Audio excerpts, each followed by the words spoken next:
안녕하세요, 투데이입니다. 일주론 영상의 순서를 보통 갑자 순서대로 진행해 왔었는데요.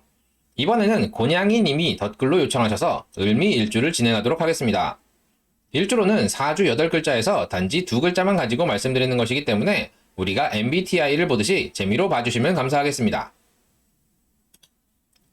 일단 을목입니다. 을목은 뿌리 역할을 하죠.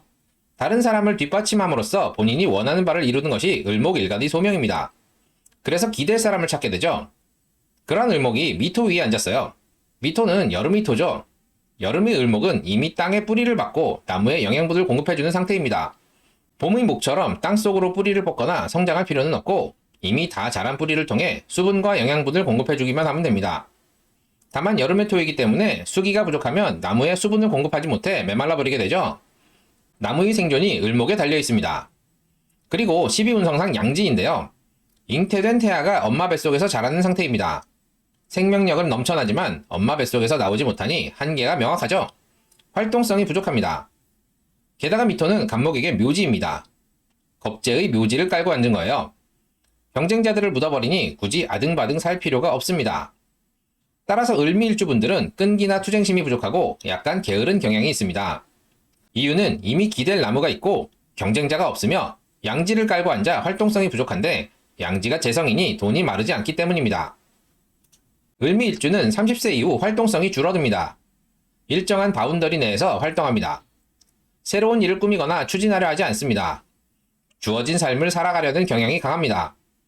배우자궁으로 보면 배우자궁에 재성이 깔렸으니 남자 을미일주는 배우자 역할을 잘 하는 아내를 만나게 됩니다. 다만 양지의 배우자이니 나의 활동성이 줄어들게 만듭니다. 긍정적으로 보면 아내가 아내 역할을 잘하니 집에 일찍 들어온다는 말도 됩니다만 아내로 인해 내가 하고 싶은 일보다는 가정을 우선시하게 된다고 보는 것이 합리적입니다. 아내가 나에게 집착하거나 구속하려는 경향도 있습니다. 그래서 남자 을미일주는 답답할 수 있는데요. 그래도 양지의 을목이니 많이 답답하지는 않습니다. 오히려 안정감을 느끼는 경우도 있습니다. 여자 을미일주의 경우 배우자궁에 재성을 깔았으니 시어머니와의 교류가 잦습니다. 물론 을미일주는 활동성이 떨어지기 때문에 맏며느리가 되는 경우는 적습니다. 오히려 시어머니의 사랑을 받거나 시어머니로부터 물질적인 도움을 받는 경우가 많습니다.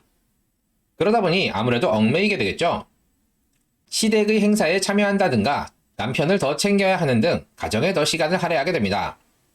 아무래도 대외적인 활동성은 줄어들 수 있습니다. 그래도 양지의 을목이니 많이 답답하지는 않습니다.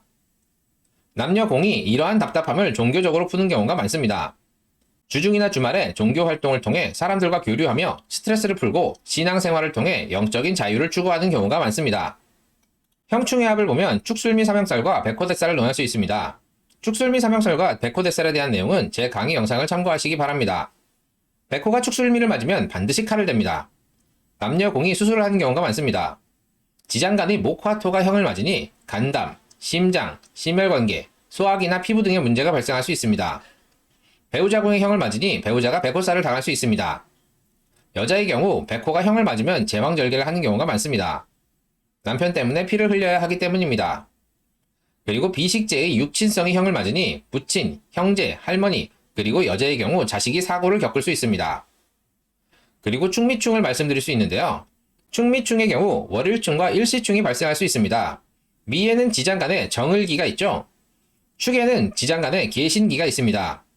토충은 다른 충과 달리 토는 깨지지 않는데요. 그래서 기토는 재성인데 충에도 무사하지만 백호대살이 발동할 수 있어서 재성이 피를 볼 수 있습니다. 정화, 을목과 계수, 신금이 깨지겠네요. 월일충이면 15에서 30세에 계수, 신금이 깨지는 상황이 발생합니다. 계수는 인성이니 모친의 변고를 의심할 수 있고요. 신금은 관성이죠. 성장기의 관제우설이니 학교에서 왕따를 당하거나 사고를 쳐서 정학 등을 당할 수 있습니다. 30에서 45세에는 정화와 을목이 깨지네요. 정화는 식상이니까 진로에 문제가 생기거나 여자는 자식에게 문제가 발생할 수 있습니다. 을목은 비겁이죠. 자신 또는 형제가 상해를 당할 수 있습니다. 일시충은 시지에 축토가 있다는 말이잖아요. 지장간 기토는 깨지지 않으나 백호대살을 조심하셔야 하고요. 30에서 45세에 정화 을목이 깨지고 45세 이후 계수 신금이 깨지니 이에 준하여 풀이하시면 좋을 것 같습니다. 그리고 원국에는 없는데 유년에서 축토가 들어오면 3분기에 축과 미의 지장간이 깨지는 현상이 발생하는데요.